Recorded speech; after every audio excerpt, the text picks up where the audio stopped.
To commemorate this worthy occasion today, it's my honor to introduce Ashley Hopkins-Benton. Ashley earned her BA in Art and Art Education at the State University of New York at Potsdam, and her MA in History and Museum Studies from SUNY Oneonta's Cooperstown Graduate Program. Ashley's professional focus is women's history, LGBTQ plus history. Sorry, I commemorate this every fall, you'd think I would know this. Immigrant and ethnic history, and sculpture. She has served as a museum educator with the Columbia County Historical Society and is currently the senior historian and curator of social history at the New York State Museum in Albany. Thanks very much for making the long trek this morning so that she could be with us today. Ms. Benton Hopkins' many publications include Enterprising Waters, The History and Art of New York's Erie Canal, which was published by SUNY Press this year? This month? Oh, excellent, hot off the press. And Breathing Life into Stone, the sculpture of Henry de Spirito, which was published in 2013. She also published a book entitled Votes for Women, Celebrating New York's Suffrage Centennial, which came out in 2017, also by SUNY Press. And this is the subject that inspired today's talk. So, ladies and gentlemen, please welcome Ashley Hopkins-Benton. Thank you. Good afternoon. So, 2020 marks the centennial of passage of the 19th Amendment, which on the federal level took away the right to disallow voters on the basis of sex. We don't say that it gave women the right to vote because due to other restrictive laws, not all women could vote when the 19th Amendment was passed. But New York State had actually allowed women to vote for 3 years before this. New York State passed suffrage in 1917. And for that centennial, in 2017, the New York State Museum opened an exhibit called Votes for Women, Celebrating New York Suffrage Centennial. And for that exhibit, because our collection is honestly not very strong in women's history artifacts, it's something that we're working very hard on, we had to reach out across the state, both to public and private collections. So this talk is based on the history of work for suffrage and for women's rights in general in New York State, but it's really focused on some of those artifacts. So we'll tell the story through the artifacts. So the first section of the exhibition focuses on the 19th century push in New York State. And New York State was really a hotbed for reforming for women's rights and for other reforms as well. When we talked about where to start our exhibition, the 1848 Seneca Falls Convention was kind of the obvious answer, but New York had really made a major push prior to that. In April of 1848, New York was the first state in the nation to pass the Married Women's Property Rights Act. So laws in the United States were based on what was done in England, and if you were a woman, your property belonged first to your father and then to your husband. You did not own it, you had no rights to it, you had no rights to your children. So there was a long push centered in New York State and centered around this woman, Ernestine Rose. Rose actually came to New York in 1836. She was originally from Poland, but she had traveled through Europe before she arrived. And as soon as she set foot on the ground in New York State, she began a speaking tour, pushing for women's rights. And it should be said that it was not acceptable for women to speak amongst mixed audiences at the time, so she was very brave to go out on this path. After 12 years, New York State finally passed a law protecting married women's property rights, and as I said, the first state in the nation to do so. I also mentioned that New York was a hotbed of other reforms, so the abolition and temperance movements were very strong, especially in this area of New York State. And both movements really brought about a lot of questions about women's rights. So in the abolition movement in the 1830s, there was a discussion of the propriety of including women in abolition meetings. In some cases, women felt the need to form their own abolition societies. There was a lot of discussion back and forth. In 1840, at the World Anti-Slavery meeting in London, female delegates were first barred from attending the meeting altogether. Eventually, they were permitted to attend, but they were not allowed to speak. So this was a major discussion. And in the abolition movement, there were women who were out on the speaking circuit, some speaking only to women's groups, others speaking to promiscuous assemblies or gatherings of both men and women. The temperance movement also was really focused on women's rights. There was a strong interest in avoiding strong drink so that women were protected from the injurious effects of drunkard husbands. And a lot of the reformers that we see in the women's rights movement in the 19th century got their start in the temperance movement, including Susan B. Anthony and Amelia Bloomer.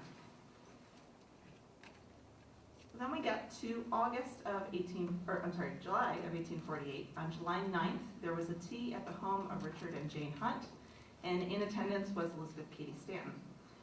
The discussion turned to women's rights, and those in attendance decided that it was time for a meeting, a bigger meeting than their tea party, to really discuss this issue and figure out what the way forward was. So they decided to hold a convention from July 19th through the 20th. They wanted this meeting to happen while Lucretia Mott was in town. She was visiting from Philadelphia. Her sister-in-law, her sister lived nearby. And she had enough name recognition that they felt she would draw more crowds to the meeting if she was there.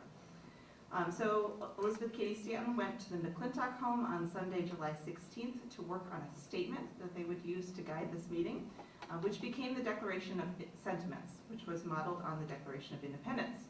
And it sounds a little familiar in its beginning. It says, "We hold these truths to be self-evident, that all men and women are created equal."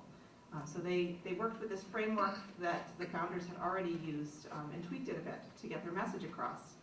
And as the Declaration continued, they replaced the colonists' grievances with the ways in which women were oppressed in the government, in the home, in the professions, in education, and in the church. And it was Stanton who argued that elective franchise needed to be added to this list. She felt it was the only way to achieve all of these goals. When they got to the actual meeting, there was a lot of pushback. Not everyone was ready for that, but it was actually Frederick Douglass who stood up for her, who said, yes, this is important for achieving these rights. And ultimately, the Declaration of Sentiments was passed and signed by many women and men in attendance. And that really kicked off a wave of conventions and organizing in upstate New York. There was a convention that followed shortly after in 1848 in Rochester, and ones throughout cities in New York. When we talk about the 19th century women's rights movement, one of their really important tools was the pen, and there was a real focus on words, on speeches, on articles. Writing, for one thing, was a way for women like Stanton, who had a large family, like Matilda Joslyn Gage from Syracuse, who also had a large family, and Martha Coffin Wright, who at the time of the Seneca Falls Convention was 7 months pregnant. It was a way for all of these women to get their word across, even when they couldn't travel, when they had to stay home with their families.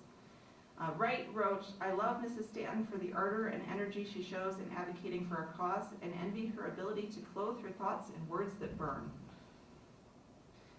In the exhibit, we actually featured two desks. The one on the left is Elizabeth Cady Stanton's and is currently in the collection of her descendants. And the one on the right is Matilda Joslyn Gage's desk, which lives at the Gage home in Fayetteville.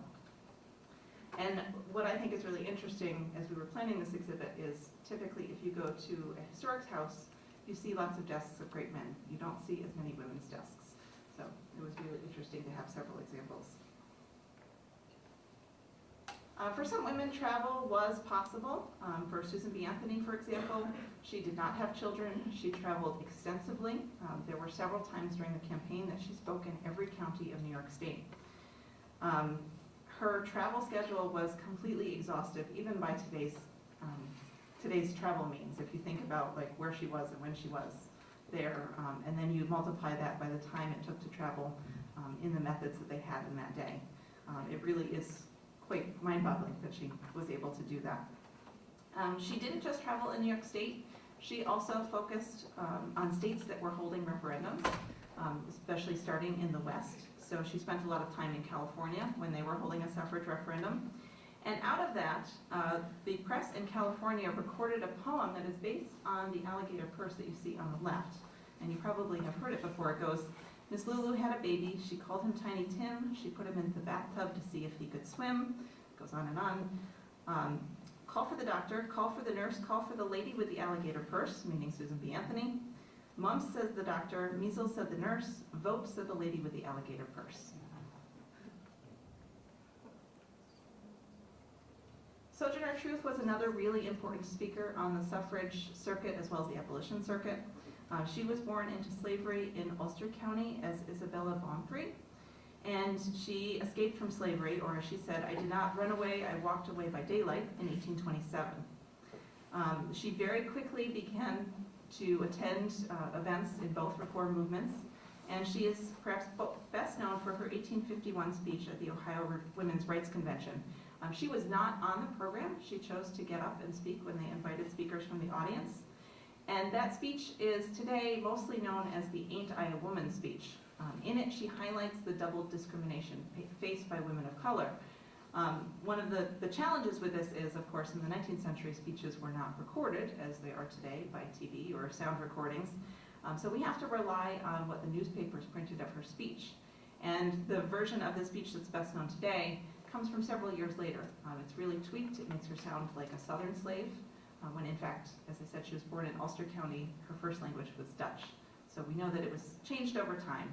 But from those versions, we do get the gist of her speech and her point on the circuit. This photo is a carte de visite that she actually would sell at conventions like this. This allowed her to support her family and continue organizing while she traveled. Dress reform was really important in upstate New York and ultimately in the national conversation about women's rights. In the 19th century, women were wearing dresses that went down to the floor. They were wearing layers and layers of heavy petticoats, and it was considered one of the things that was really holding women back.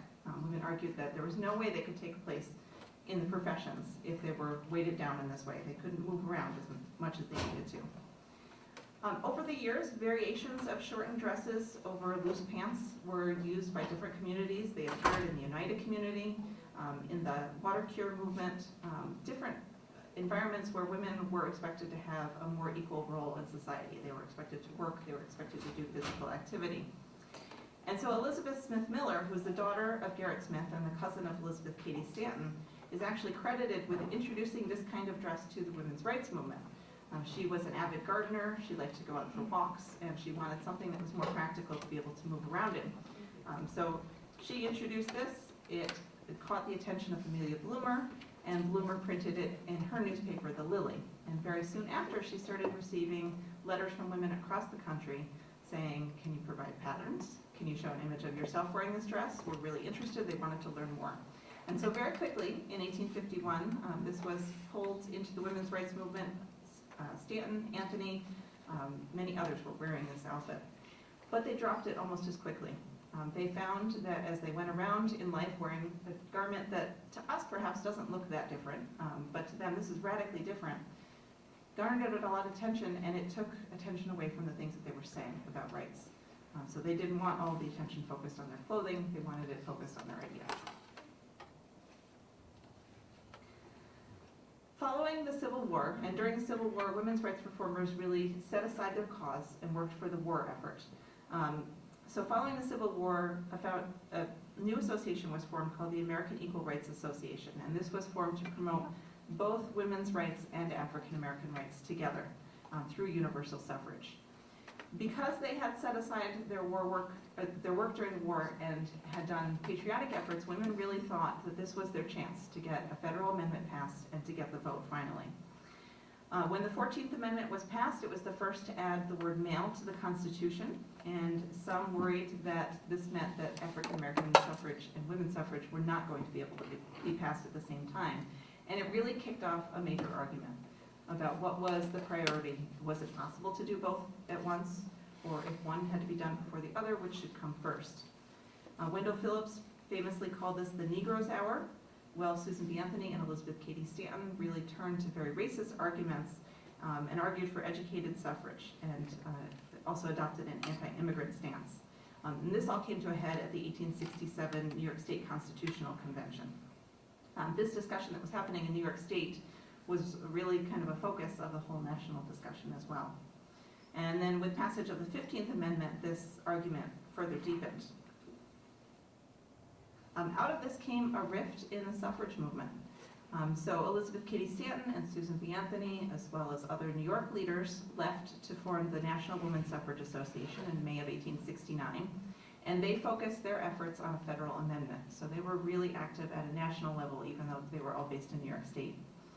At the same time, in 1869, the American Women's Suffrage Association was founded, and this was chiefly headed up by leaders from New England, including Lucy Stone.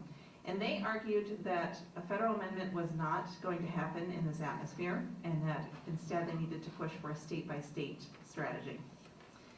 At the 1876 Centennial Celebration in Philadelphia, the National Women's Suffrage Association had a major role. They had requested space in the fairgrounds, but they were granted a space way in the back corner where no one could see them.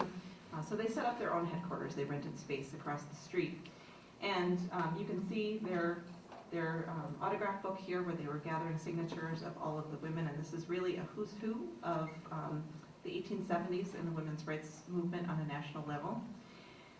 During the ceremonies for the Centennial Celebration, they requested to be on the program, but they were denied, so they attended anyway, and they stormed the stage to read the Declaration of Rights of the Women of the United States, which they then presented to the Vice President at the time. So they made their voices heard even though they were not officially sanctioned. In 1872, a number of women went out to vote, especially in Rochester, New York. This was not the first time women had actually gone to the polls and tried to vote, but it was one of the bigger efforts in the 19th century. There had been an idea put out several years before called the New Departure, and it was a belief that under the existing amendments, up to the 15th, women already have the right to vote, or at least they were not barred from doing so. This was laid out by Frances Minor in Missouri and then reprinted by the National Women's Suffrage Association in October of 1869. So women were thinking about how to make this work, how to put it into effect. And so in November of 1872, 16 Rochester women went to the polls, including Susan B. Anthony, her sister Mary, Rhoda DeGarmo, who was one of the attendees at the 1848 Convention in Rochester, and Maggie Leyden.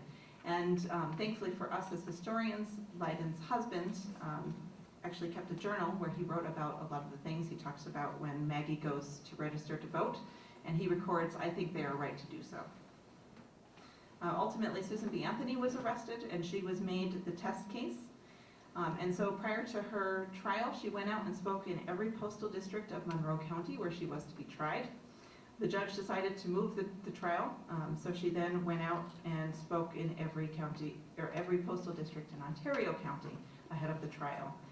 But the judge gave his ruling before the jury was allowed to speak, and she was found guilty. She ultimately refused to pay her fine. New York also lays claim to the first two women to run for president. The first was Victoria Woodhull, who came to New York City with her sister Tennessee Woodhull in 1868. They quickly befriended Vanderbilt and set up a stock brokerage, and they were the first women to do so on Wall Street. In April of 1870, she announced her candidacy for president, and she spoke out in support of women's rights and also free love. She had escaped a marriage with an alcoholic, and he left her unsupported with 2 children, one of whom was disabled. So this was a cause really near and dear to her heart, and she spoke very prominently about it. She also spoke out against the sexual double standard, and she exposed an affair between the Reverend Henry Ward Beecher and his parishioner Elizabeth Tilton, and ultimately she was jailed for obscenity, and this really destroyed her candidacy. After her, there was Belva Lockwood. Lockwood was born in Royalton, New York, and she, like many of the other women that we've talked about already, started her career as a teacher, and she saw that women were not paid nearly as much as men, about a third as much.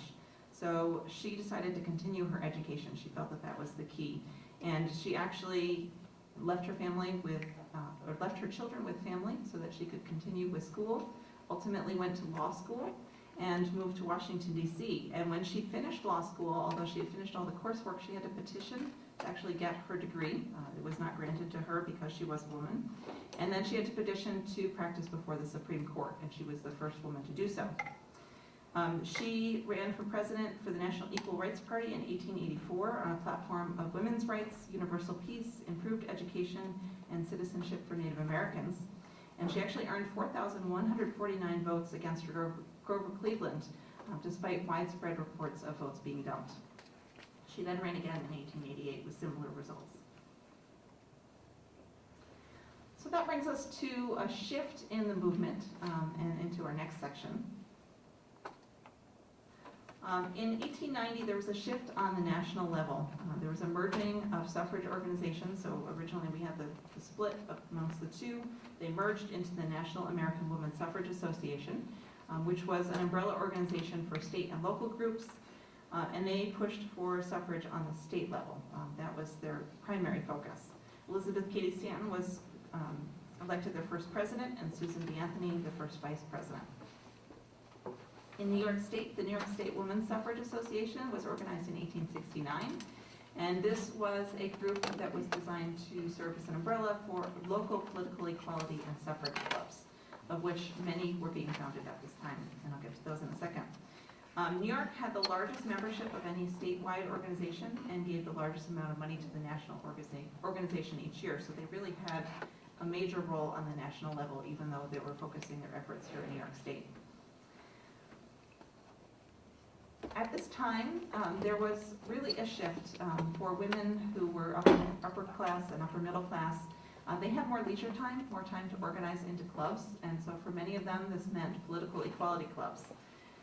These clubs were not just pushing for suffrage, but they were also organizing women to learn public speaking skills, to learn organizational skills, all things that fit very well into the suffrage campaign.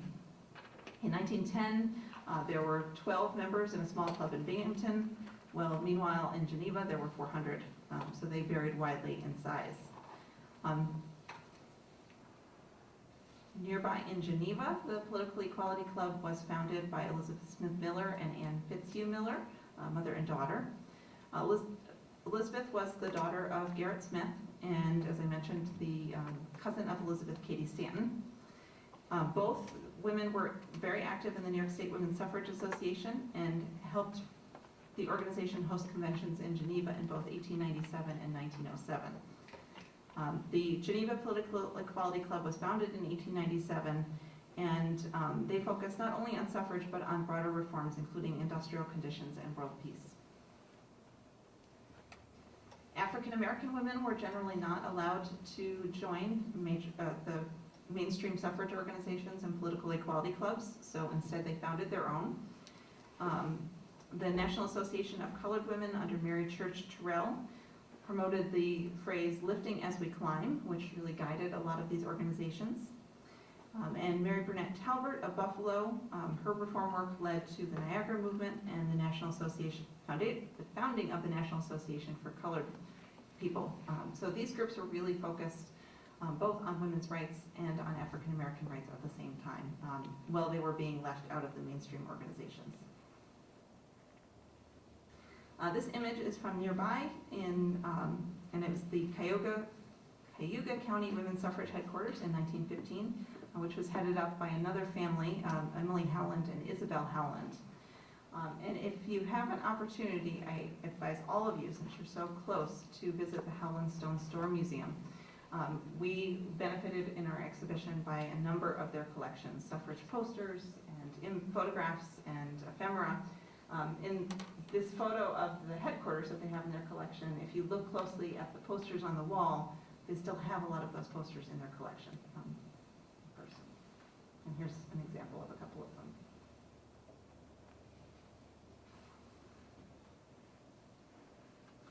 So in 1894, New York State held a constitutional convention, and this was one opportunity that women had to try to get suffrage on the ballot.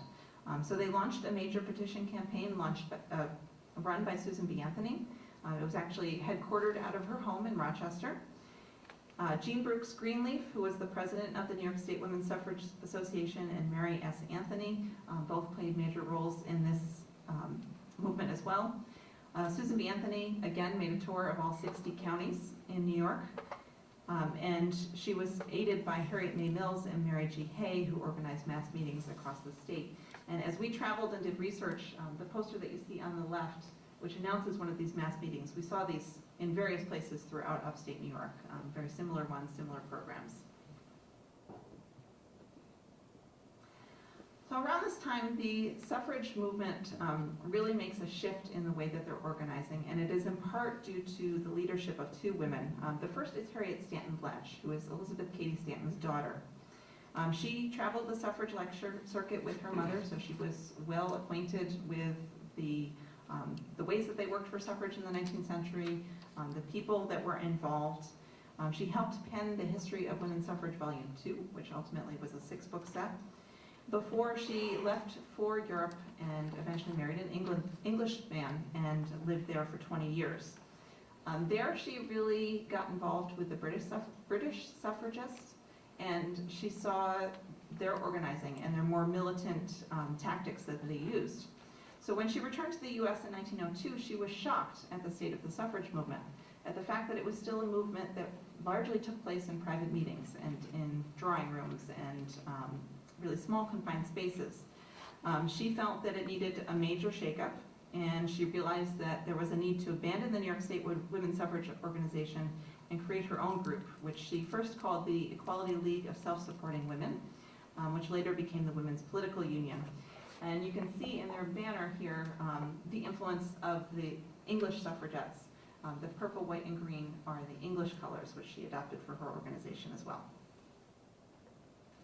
Meanwhile, we have Carrie Chapman Catt, who was involved in the National American Women's Suffrage Association at both the state and local levels. And she was so known for her organizing that she was spotted by Susan B. Anthony, who tapped her to become the president in 1900. In 1907, she formed the Interurban Women's Suffrage Council in New York City, really organizing efforts of a lot of small groups within New York City. And in 1909, she formed the New York City Women's Suffrage Party, which was a major organizer as we got to the 1915 and 1917 campaigns. We'll hear a little bit more about her and her winning plan a little bit later. So with all this organizing, one of the things that they realized was they had to bring in diverse groups. And this involved immigrants, working women, women of color. So increasingly, they would reach out to these different groups. One group that they reached out to was the visiting nurses. So they were in New York City. The Henry Street Settlement was founded by Lillian Wald in 1893. They provided home health care on a sliding scale. So they were really deeply embedded in immigrant communities. And these women were able to take a pro-suffrage message into these immigrant homes and explain why it was important for them to have the vote, for the women to have the vote, to really go after the best needs of them and their families. There was also a reaching out into the labor movement. In September of 1909, there was a strike in the two largest garment factories in New York City. And this was closely followed by the Triangle Shirtwaist Fire of 1911, which killed 146 women, mostly immigrants. So suffragists really reached out into these communities and pushed for the idea that in order to get legislation that would protect women and their children who are working, they needed to have the vote. The suffrage organizations continued to discriminate against women of color. Very famously, in 1913, in the suffrage march in Washington, D.C., African American women were required to march at the back. They were not allowed to join the rest of the parade. However, African American organizations continued to push for women's suffrage and support it. These publications both came out in 1915, just before the first New York State referendum. There was also a move towards more public events, more very visible events, and to American suffragists, this is what they mean when they say militant. They were out in public. So this suffrage wagon is actually in the New York State Museum collection. It was, when it was used, believed to have dated to the time of the Revolution. We know now that it's actually from a little bit later than that. But the suffragists repainted it. They brought out the idea of no taxation with representation, fought for in the Revolution, but also very true for the suffragists. And they cover this with different signs and pictures and paraded it from Long Island into New York City. So it was used in parades and as a speaker's platform. We also have the 1913 suffrage hike, which left New York City on December 16th, 1912. It was 26 women, led up by General, she called herself General Rosalie Jones, who you see here. The goal was to gain support for suffrage in rural towns along the route, and also to deliver this petition to Governor-elect William Sulzer just before his inauguration. I think it's really fascinating to think about this long route that they took in the middle of December. They were away for Christmas, they were marching through harsh weather, and you think about the things that they were wearing in 1913 to do this, it really is impressive. It took them 13 days total. A small group stayed for the whole route, others dropped in and out, including journalists who joined them for part of the march. And Sulzer was quoted as saying, "All my life I have believed in the right of women to exercise the franchise with men as a matter of justice. I will do what I can to advance their rights." So they considered themselves successful. Jones later organized a march to Washington, D.C. as well. There was also a merchandising of suffrage. They wanted to get their message across in as many ways as possible, and that included product placement, just as we might use today. The hood ornament that you see on the top left is from 1910. Cars were increasingly seen as a way for women to exercise independence and promote suffrage, and this would have been used in parades as well. The ceramics that you see on the lower left were commissioned by Elva Belmont and sold at her Political Equality Association headquarters in New York City as a fundraiser, but probably also used at important events, including the Council of Great Women Conference that she hosted in 1914. Women's rights appears in the arts of the time as well. The upper left plaster medallion is from our collection, and that is a portrait of Susan B. Anthony, created by Lila Usher, who is a sculptor who worked closely with the movement. In 1906, a medallion was made as a fundraiser, which was sold widely by the suffrage organizations. And I love to show this slide because it shows the importance of good museum cataloging and research. We knew we had Lila Usher's collection, or a chunk of her collection in our history collections. We knew that she was involved in the suffrage campaign, but when you looked in the catalog before we did this exhibit, it said, "Portrait of an old lady with a bun." From Albany, there was also this sculptor, Alice Morgan Wright, who was born in Albany, studied in New York City, and then went to Paris in 1909. And she too spent a while living in England and was very inspired by the British movement. She began organizing movements and meetings and became friends with Emmeline Pankhurst. And so when she got very deeply involved, she actually was arrested in England and sent to Holloway Prison. And you can see her hunger strike badge that she received for her time there. When she returned to New York, she was involved in both the New York State and national organizations and was a founding member of the League of Women Voters. And the fist, which you see on the lower right, is her piece that she created in 1921, celebrating passage of the 19th Amendment. And I should not say that all of New York was pro-suffrage. As we did our research, as we were in small historical societies across the state, we came across a lot of anti-suffrage organizing materials.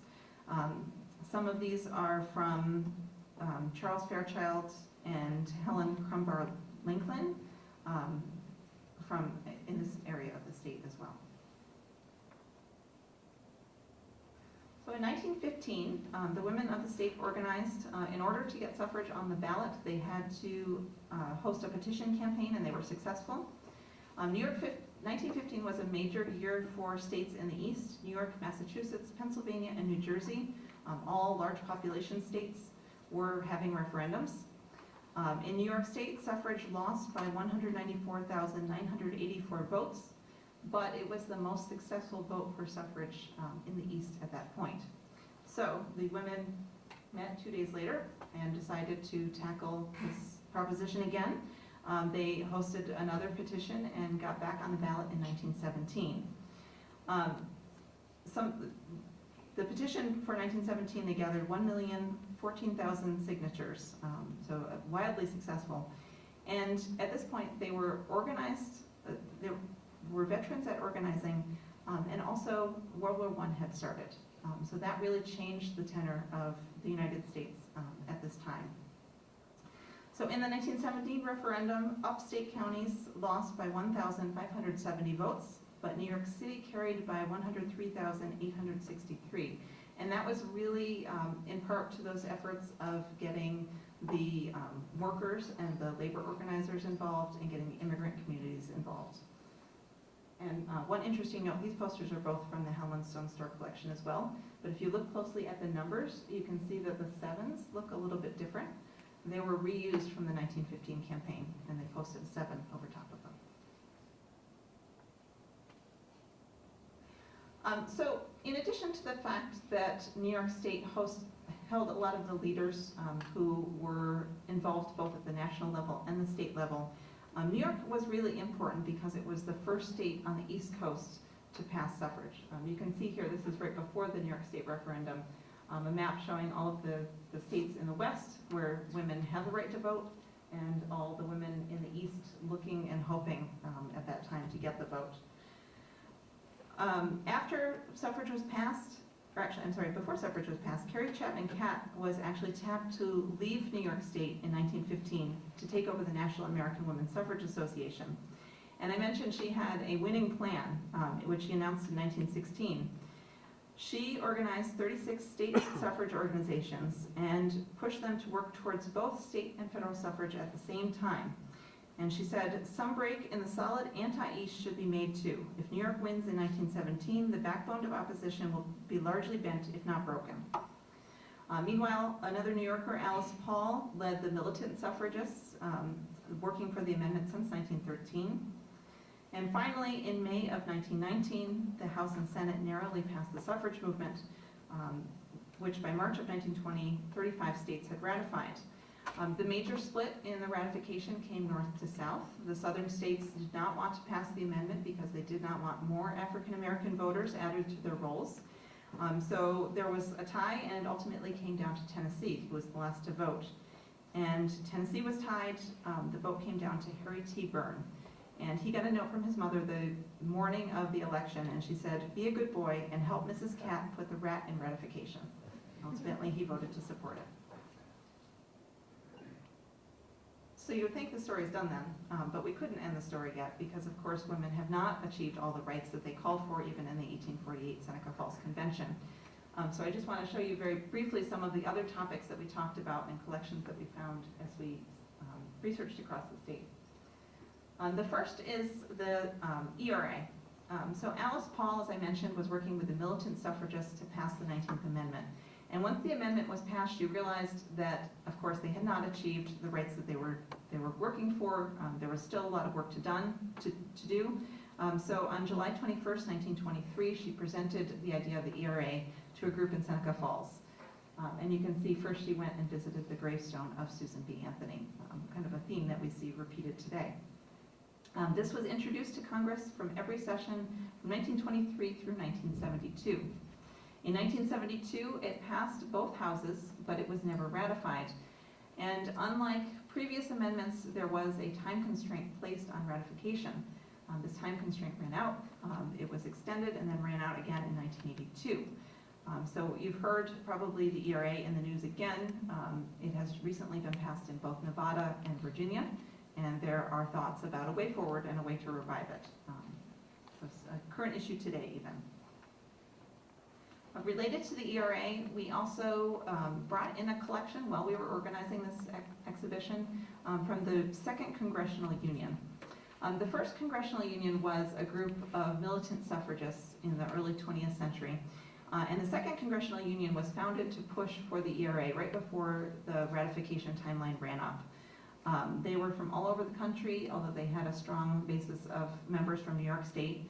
And they looked really to the past for inspiration. So they would hold protests on Susan B. Anthony's birthday. They burned Nixon in effigy, just as the suffragists had burned the president in effigy in front of the White House. They really followed those tactics. And one of the great things about the collection, of course, many of the organizers were arrested for their time protesting in front of the White House. So the donor, Pam Elam, donated her arrest ticket and her handcuffs. New York State is home to several political pioneers, women who really worked for women's rights and set new records and achieved really important goals. Shirley Chisholm started her political career as a member of the New York State Assembly from 1965 to 68. And then in 1968, she was elected as the first African-American woman to Congress for New York's 12th district. In 1972, she ran for president, and though she did not win a primary, she won 10% of the vote at the Democratic National Convention. And on her time in Congress, she commented, "As a black person, I am no stranger to race prejudice. But the truth is that the political world I have been far oftener discriminated against because I'm a woman than because I am black. Prejudice against women is still acceptable." Her co-worker is Bella Abzug, and on the left you can see Bella's dress and one of her famous hats. Abzug was elected to Congress in 1971 from the New York's 19th district and later represented the 20th district. And her key piece of legislation for women's rights was the Equal Credit Opportunity Act of 1974. Prior to this, as a woman, if you wanted to get a credit card or a mortgage for a house or a car loan, you had to have your husband's approval or your father's approval, depending on your status in life. And she found it absolutely ridiculous that as a congresswoman, she would need to have her husband's signature to get a credit card. So she worked and succeeded at that. Birth control also really has the foundations of the movement in New York State. I know it's hard to see back there. This is a fantastic hooked rug from about 1920. Which says, "Cupid, sir, please sheath your arrow. I do not wish to act so rude, but please regard my present brood." And you can see a woman overrun with many children, more than she can handle. So in the beginning of the 20th century, we see pieces like this where there's an increased awareness of the idea of family limitation, the idea that this is an economic issue, there are more mouths to feed, there is a danger from childbirth, and if a mother perishes in childbirth, you lose the ability for her to help take care of the family. And of course, there is the impact on a mother's career prospects, so her inability to be able to go out and make money for the family. At this time, birth control methods were primitive and unreliable or prohibitively expensive, and information was very hard to get, especially after the passage of the 1873 Comstock Act, which prohibited materials, including birth control materials, to travel through the mail. Margaret Sanger had firsthand seen the effects of a large family, and a mother, her own mother was suffering from tuberculosis and died while she was young. So she really saw those impacts on families. And in 1912, she published What Every Girl Should Know, a column in a paper called The Call, which was very soon banished by Comstock. She was arrested in August of 1914 and penned the pamphlet Family Limitation before she was shipped off to Europe. And when she was returned, she then opened the first birth control clinic in the U.S. with her sister Ethel Byrne in October of 1916. They focused on the Brownsville neighborhood of Brooklyn for its diversity. It was a community with many immigrants, many working families, and certainly a need for information. They had a very busy 10 days while they were open, but it was soon raided. And Ethel Byrne went to prison and actually went on hunger strike for this. Sanger chose a 30-day prison sentence. And ultimately, their appeals through the Court of Appeals included interpretation more broadly and eventually allowed doctors to give out information on contraception. So that did make a major change. 1975 was declared the Year of the Woman by the United Nations, and U.S. Congress was prompted to pass a law to hold a women's conference to talk about women's rights, and again, planning for the way forward, how to improve women's rights. The law was actually drafted by Bella Abzug and Patsy Mink, and Congress allocated $5 million for this meeting. So prior to the national meeting, which was held in Houston in November, there were 56 state and territory meetings, and New York State's meeting was held in July 8th through the 10th of 1977. At these meetings, they had to vote on the planks that they wanted included at the national conference and also on representatives that would attend that national conference. In Albany, they expected 3,000 attendees, and they actually got somewhere between 7,000 and 11,000. Depending on which reports you read, and a lot of the low reports are from newspapers that really didn't support the idea of this convention in the first place. Gloria Steinem was in Albany. She wrote, "In Albany, the capital of New York State, more than 11,000 women, 4 times more than we planned for, lined up outside government buildings in the sweltering July heat, then waited most of the night in an airless basement to cast ballots for delegates and issues.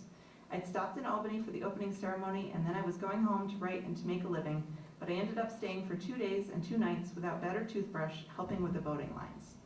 So they were really very happy with the turnout in New York. One of the things at all of these meetings is they pushed for diversity, so they brought in buses to bring in women that wouldn't normally attend. They reached out to communities of women who didn't usually go to these kinds of meetings. They had childcare available. There were all different kinds of programs for the arts and for culture. And you can see this outdoor meeting taking place on the steps of the New York State Museum, where we had the exhibit. The Houston Conference was held from November 18th through the 21st. There were over 20,000 attendees.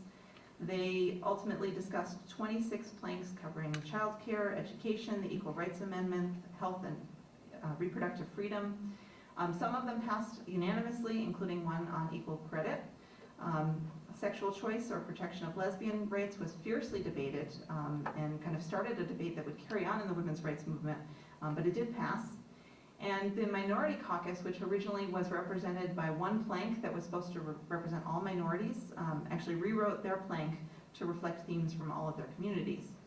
And on the bottom you see Mary Ann Krupsak. She was the first female to serve as lieutenant governor in New York State. She was a major planner at the national convention as well as at the state one.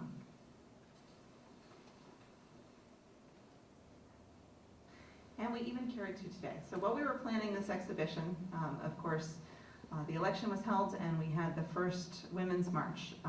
So we began to look at a lot of the connections that happened between the materials that we saw from the 19th century and the early 20th century and the materials that we were seeing in person and on social media from the Women's March. And so we made a decision to actually collect some of the posters and ephemera from the Women's March and exhibit some of it as part of our suffrage exhibit as well. Some of the themes included the connection of the present to the past. Some of the same phrases were used on these posters that were used by the suffragists. Connections to place, including the walkway over the Hudson Bridge where one of the sister marches took place, which you can see in the upper left. Works by New York artists and graphic designers, including these works by Susan Etu on the right. Male supporters who donated some of their material, just as there were men's suffrage organizations in the 19th century. And even necessary accessories. You can see the clear plastic bag that was encouraged for use in all the marches. For each of these, we made a really concerted effort to get the stories of our donors. This is not something that we've always been really good at the New York State Museum, but we wanted to make sure that we had these connections about why these pieces were used and how they were used and who used them. And one of our favorites came from a donor who at the time was an 11th grade student named Alethea Mouzakis, and she wrote, "I felt very helpless through the election because I'm too young to vote, but being at the march showed me that resisting and practicing my rights to assemble and protest are just as important. The sun was setting, the crowd was full of posters and pink pussy hats, and even though this meant the day was ending, it felt like just the beginning. It was so important for me to be there. Walking back to my car after being awake for over 24 hours, I never felt more awake, more strong. This day changed the way I saw myself. I always knew that I was outspoken, but I now knew more than ever that I was the strong woman that I was raised to be." And not only was this really important for us to collect and have connected with the poster that she donated, but ultimately her statement changed the direction of our education plans that we created to go along with the suffrage exhibit. So for each exhibit that we do at the State Museum, we work with our educators to create materials for classrooms. And in the case of the suffrage materials, we really wanted, because of this statement, a strong focus on ways that young people who don't have the right to vote can still get their voice out. So we talked about that through our lesson materials. We also included some reference to memory and preservation, because of course part of working for women's rights is remembering where we've been and what efforts have been made so far. This preservation effort started in the late 19th century with Susan B. Anthony, Elizabeth Cady Stanton, and Matilda Joslyn Gage beginning the first volume of the history of women's suffrage, which, as I said, ultimately became 6 volumes. And it was not just an effort to preserve their voices and preserve the materials of the movement, it was very much a political move. It was a marketing tool to help the cause and to get new suffragists to join them. In the upper left, you can see an image of the Wesleyan Chapel in Seneca Falls, where the 1848 Seneca Falls Convention was held. And in this iteration, it is a laundromat. Over the years, it also served as a car dealership and a movie theater, and was buried under years and years of additions and long forgotten.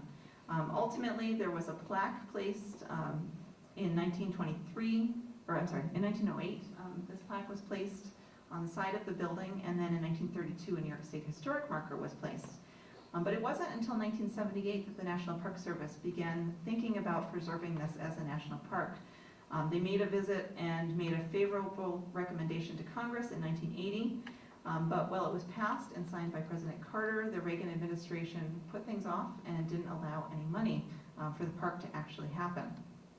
Private fundraising ultimately stepped in, and a major last-minute contribution was made by actor Alan Alda, who spoke at the opening on July 17, 1982 of the park. And even that event, while it was about memory, it was about preservation, was also very political. Alda, when he was invited to speak, said he would only do so if he could talk about the ERA, which was about to run out at the time, and was originally told no.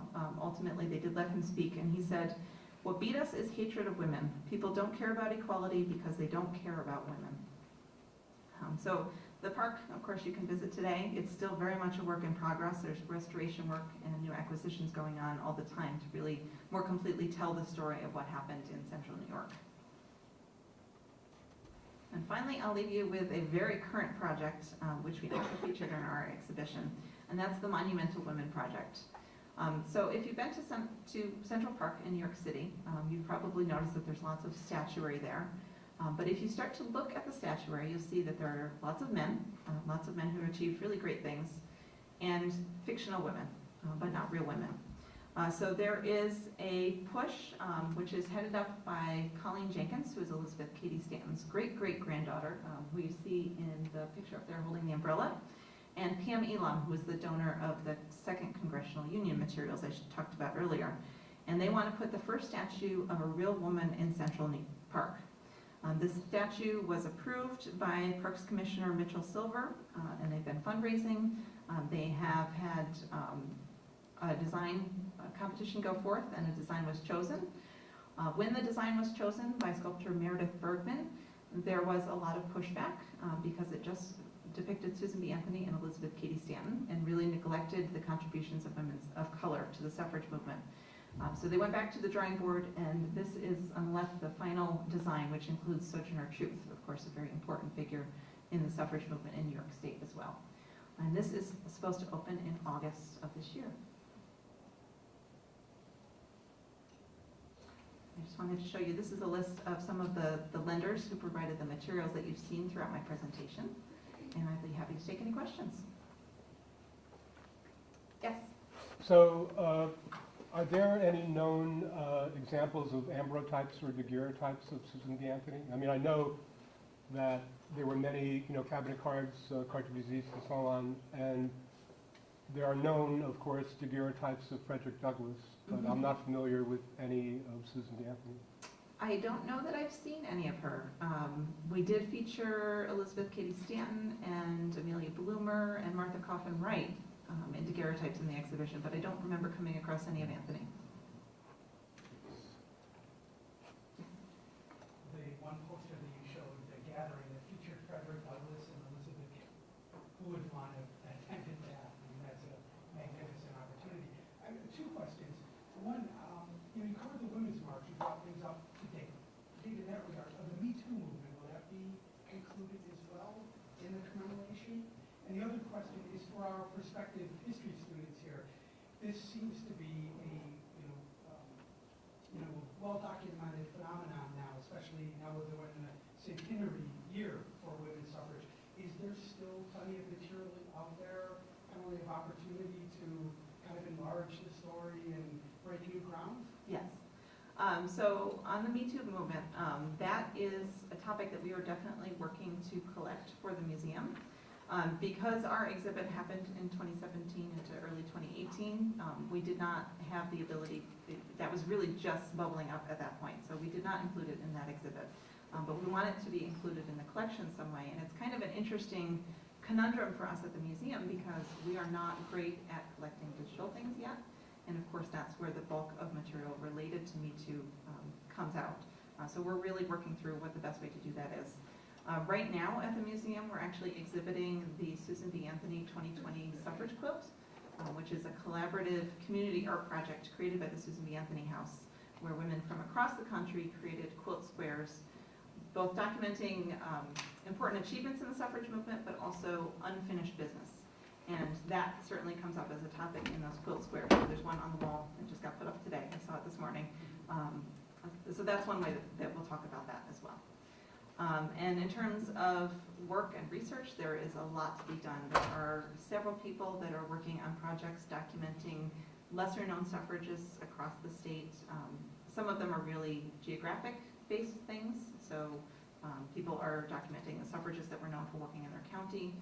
There are some women who are working specifically on women of color who were in the suffrage movement, who are really written out of some of those written histories. So trying to recover that history. Yes? I'm just wondering, like, why do you think New York was like such like a almost like an epicenter for women's suffrage movement?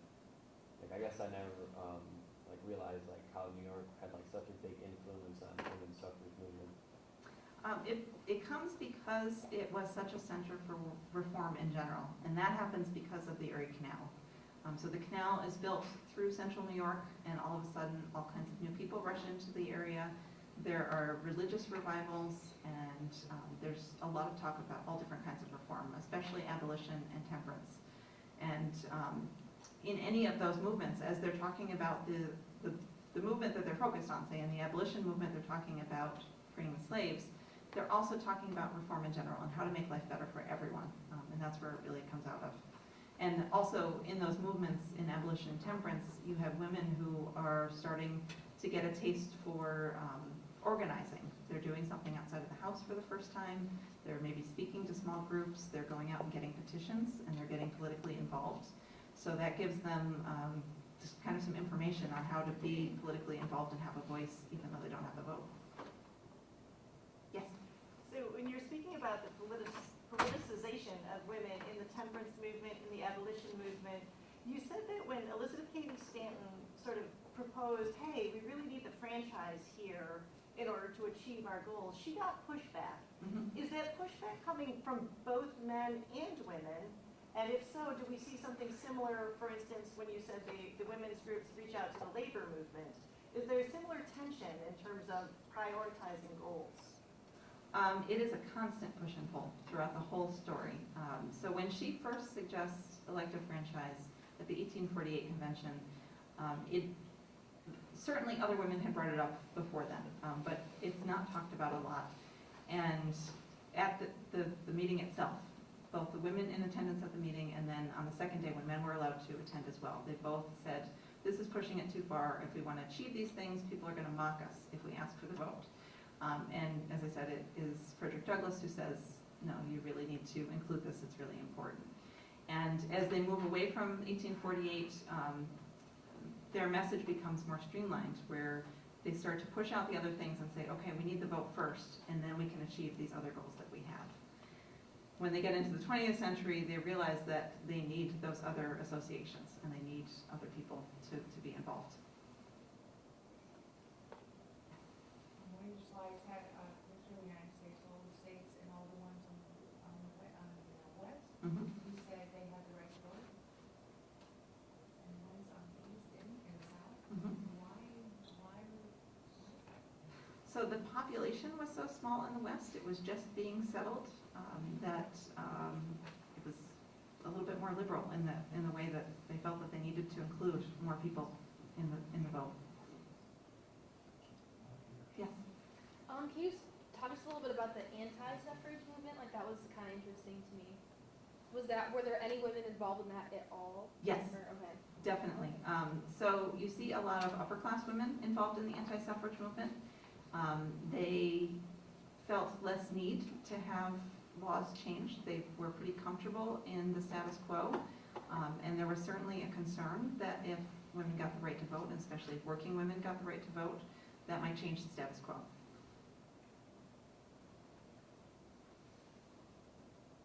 So I had a question on the ERA. There was actually a group of women that actually came out against the ERA, and I just wanted to know your thoughts on what might be problematic about it. It's almost similar to the anti-suffragists. There is a concern that the status quo is good and we don't need change. So that's certainly part of it. There was concern that women would be drafted into the Army. Very interestingly, one of the things that we learned when we worked on the Six of It is that women like Eleanor Roosevelt were actually originally opposed to the ERA because they were concerned that it would roll back some of the protections women had gotten in the labor movement, and those would be taken away from them. The American Church, ally or adversary in terms of this campaign? Both ways. Several women in the suffrage movement in the 19th century wrote, including Elizabeth Cady Stanton and Matilda Joslyn Gage, wrote major treatises on the ways in which women were held down by religion, that religion kept them in the home, it kept them from getting rights. So certainly they were very concerned with religion. But on the other hand, you see a lot of reverends that are involved in the suffrage movement. There are churches that host meetings. So a little bit of both, and it depends on exactly who you're talking about. Is there a distinction between Catholic versus Protestant? Was one denomination more proactive and supportive than the other? Or? Most of the references to the Catholic Church I've seen have been anti, but I didn't study that very closely. I will say when the suffrage hike came to Albany, one of the most interesting series of newspaper articles that we read were all statements by the Bishop of the Episcopal Church in Albany, ripping the suffragists apart. He just felt that they were totally out of their place, that they should not be doing this, that women should not be marching around and asking for votes. Yes? Just curious what role Native American women played in the New York State effort in the suffrage movement. They, to my knowledge, did not work together. They did not work for the push because they did not feel that those laws covered them, but they were very much an inspiration to women from the 19th century movement. So Matilda Joslyn Gage was very involved in Native communities, as was Elizabeth Cady Stanton, and they saw the way that they were organized, they saw their matrilineal societies, they saw the political voice that women had, and really took inspiration from that. Yes? To what extent did you find any involvement, either pro or anti, from Jewish communities? I don't know that we came across any specifics. But I take that back. There are some names that appear in some of the materials from the 20th century, which my colleague worked most closely in, that we know were involved in Jewish communities in New York City. But I don't know that we saw, it's that they're involved in this and that, not that it was a concerted effort. Yes? So in the past, there's been people like Susan B. Anthony who, although you don't really know a lot about women's suffrage, you know the name and you know kind of what they stood for. Is there anybody in our current generation that you think might set that kind of tone or role for people in the future? That's a really good question. I don't know that I could pick that out myself. But I will say that one of the reasons that you know Susan B. Anthony's name, and maybe not some of the other women who were perhaps equally involved in this movement, is the fact that she was a very good publicist. So she collected materials and worked together with Elizabeth Cady Stanton and Matilda Joslyn Gage to write the first volume of The History of Women's Suffrage. She hired the writers to write some of the later volumes. Her house was where they organized all of the papers that different organizations sent in. And if you look closely at the first volume, you'll see, first or second, I can't remember exactly how they're split up, but you'll see that when the suffrage movement splits and those New England women create their own organization, they're very much underrepresented. So she's telling the story. She also hires a biographer to write her own biography. And after the biography is done, they destroy a lot of the papers so that no one else can use them. So that is the definitive story, and we can't tell for sure what got changed or highlighted in that.